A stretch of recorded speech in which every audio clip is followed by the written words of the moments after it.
है everyone, welcome to just from time. सर्दियों का मौसम आ चुका है और इस कड़कती सर्दियों में ठंडी ठंडी हवाएं चल रही हैं और यही वो मौसम है जब सबसे ज़्यादा बच्चे बीमार पड़ते हैं। तो आज की वीडियो में मैं आपको छोटे से 5 टिप्स बताना चाहती हूँ। अगर आप वो 5 बातों का ध्यान रखें तो जो ये ठंडी हवाएं चल रही हैं इनसे आप अपने बच्चों को डेफिनेटली प्रोटेक्ट कर सकते हो और बीमार पड़ने से बचा सकते हो।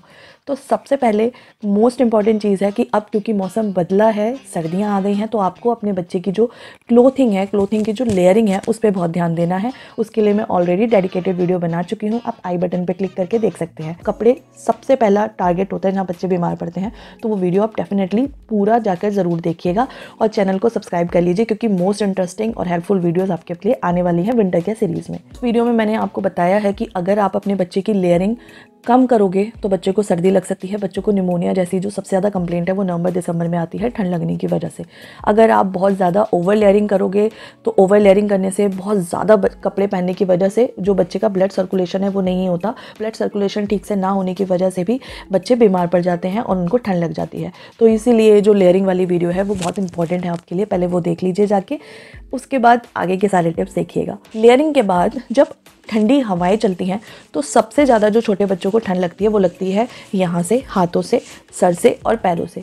इसका मतलब फुल बॉडी हमने जो लेयरिंग करी है उसके अलावा हमें 2-3 चीज़ें और ध्यान रखनी है कि एक तो हमें बच्चों के ग्लव्स पहनाने हैं, लेकिन मैं आपको प्रैक्टिकली बताऊँ जो छोटे बच्चे होते हैं वो घर पे ग्लव्स उतना नहीं पहनते। अगर बाहर प्ले करने जा रहे हैं तो भी वो ग्लव्स उतारेंगे क्योंकि उसमें बॉल वगैरह से जब वो खेलते हैं तो उन्हें कंफर्टेबल फील नहीं होता, तो ग्लव्स उतना प्रैक्टिकल ऑप्शन नहीं होता है। हाँ, ट्रैवलिंग में आते जाते आप ज़रूर बच्चे के लिए ग्लव्स का ऑप्शन चूज़ कर सकते हो, उसको पहना के आराम से बैठाना है तो ठीक है। लेकिन अगर बच्चा घर पे है या बाहर पार्क वगैरह में जा रहा है प्ले करने तो आई नो कि वो ग्लव्स नहीं पहनेगा, तो उस केस में बेस्ट ऑप्शन यही रहता है जो मैंने आपको लेयरिंग के टाइम बताया था कि जो भी उसकी आउटर लेयर होगी उसमें पॉकेट होनी चाहिए ताकि जैसे ही उसको ठंड लगे वो अपने हाथ अपने पॉकेट्स में डाल पाए।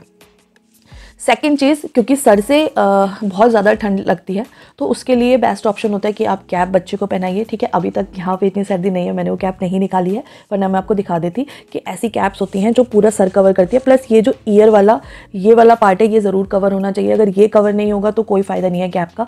बहुत सारे पेरेंट्स मैंने ऐसे देखे हैं जो अपने बच्चों को यहाँ तक की सिर्फ कैप पहनाते हैं, उस कैप से सर ढक रहा है बट असली हवा जो है कानों से जाती है, तो कान भी कवर होने चाहिए। ठीक है, तो ऐसी कैप लीजिए। आजकल बहुत मल्टीपल कैप्स अवेलेबल है, अगर मुझे मिलेगा तो मैं फ़ोटो ज़रूर लगा दूंगी, वो आप देख लेना। ठीक है, और नेक्स्ट तो है ही कि सॉक्स के बिना तो बच्चों को रखना ही नहीं है, चाहे बच्चा घर में प्ले कर रहा है चाहे बाहर जा रहा है, उसको जो सर्दियों वाले जो जुराब होते हैं, गर्म जुराब, वो ज़रूर पहनाने हैं, सॉक्स ज़रूर पहनाने हैं। तो आई होप यहाँ पर पूरी लेयरिंग कंप्लीट हो जाती है। कैसे आप अपने बच्चों को लेयरिंग करेंगे, किस महीने में किस तरह के कपड़े पहनाएंगे, ग्लव्स, हैट और कैप कैसे चूज़ करेंगे और सॉक कैसे पहनोगे, दैट्स ऑल।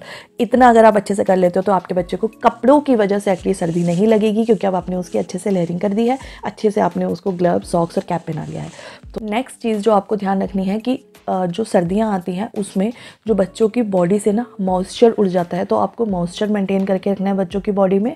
उसके लिए आप बच्चों को प्लेंटी ऑफ फ्लूइड्स देते रहिए।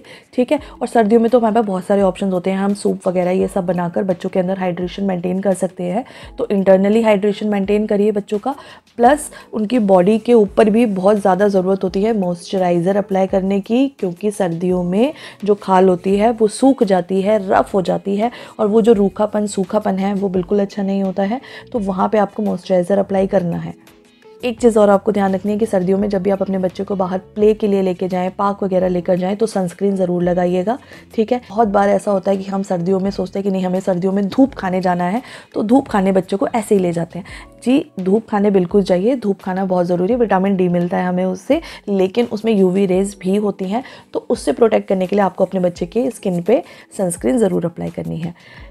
मोस्ट इंपॉर्टेंट चीज़ जो आती है कि सर्दियों में आप अपने बच्चों को एक्टिव रखिए। ठीक है, उसको रिस्ट्रिक्ट मत करिए खेलने से। जितना ज़्यादा बच्चा फिजिकल एक्टिविटी करेगा सर्दियों में उतनी ज़्यादा उसकी बॉडी के अंदर हीट जनरेट होगी और उतना ज़्यादा उसकी बॉडी एक्टिव रहेगी, हेल्दी रहेगी। तो सर्दियों में अपने बच्चों को खेलने से ना रोकें, इवन आउटडोर गेम्स उसको ज़्यादा खिलाइए। नेक्स्ट चीज़ मैं आपको इसी से रिलेटेड बोलूँगी कि आउटडोर गेम्स खिलाना है और एक्टिविटीज़ भी थोड़ी ज़्यादा करवानी चाहिए सर्दियों में, क्योंकि गर्मियों में स्वेट वगैरह की वजह से बच्चा उतना कंफर्टेबली नहीं खेल पाते, लेकिन सर्दियों में बहुत इंजॉय करते हैं अलग अलग टाइप के गेम्स को, तो डेफिनेटली उनको आउटडोर गेम्स ज़्यादा खिलवाने चाहिए सर्दियों में। लेकिन सर्दियों में बहुत बार ऐसा होता है कि ना ही धूप निकलती है और ठंडी हवाएं बह रही होती हैं, तो उस टाइप का अगर मौसम है तो उसमें आपको बाहर का एक्सपोजर बिल्कुल लिमिट कर देना है। बच्चों को बाहर इस तरीके के मौसम में नहीं खेलना है कि अगर हमें एक्टिविटी करानी है तो बिना धूप के, या जो ठंडी हवाएं आपको पता होगा जब चलती है ना तो बहुत तेज तेज एकदम लगती हैं स्किन पे, अगर उस टाइप की ब्रीज़ है, उस टाइप की कोल्ड ब्रीज़, कोल्ड ठंडी ठंडी हवाएं बह रही हैं, तो उसमें बच्चे को नहीं खेलने देना है आपको, क्योंकि जो हवा बहकर आ रही है ठंडी वो उसकी सांसों से और कान से कहीं से भी सर्दी ज़्यादा लग सकती है। उस टाइप के मौसम में आपको बच्चे को नहीं खेलने देना है, ठीक है। और लास्ट में मैं आपको यही बोलूँगी कि सर्दियों में बहुत सारी ऐसी खाने की चीज़ें होती हैं जो बच्चों के शरीर में अंदर से गर्मी पैदा करती हैं। उसके लिए भी मैं वीडियो अपलोड करने वाली हूँ, वीडियो ज़रूर देखिएगा। सो दैट ये थे सारे इंपॉर्टेंट टिप्स एंड हैक्स जिनको जैसे ही मौसम बदलता है आप सब फॉलो करना शुरू कर दीजिए, सो दैट आपका जो बच्चा है वो इंटरनली भी सेव रहेगा सर्दी से, एक्सटर्नली भी सेफ रहेगा और उसकी इम्यूनिटी बूस्ट हो। उसके लिए जो इम्यूनिटी बूस्ट करने के लिए जो मैंने वीडियो बनाई है वो ज़रूर देखिएगा। तो आई होप ये वीडियो आपको पसंद आई होगी। अगर पसंद आई तो प्लीज़ चैनल सब्सक्राइब कर दीजिए और विंटर केयर सीरीज़ में तैयार हो जाइए आने वाली और इंटरेस्टिंग वीडियोज़ के लिए।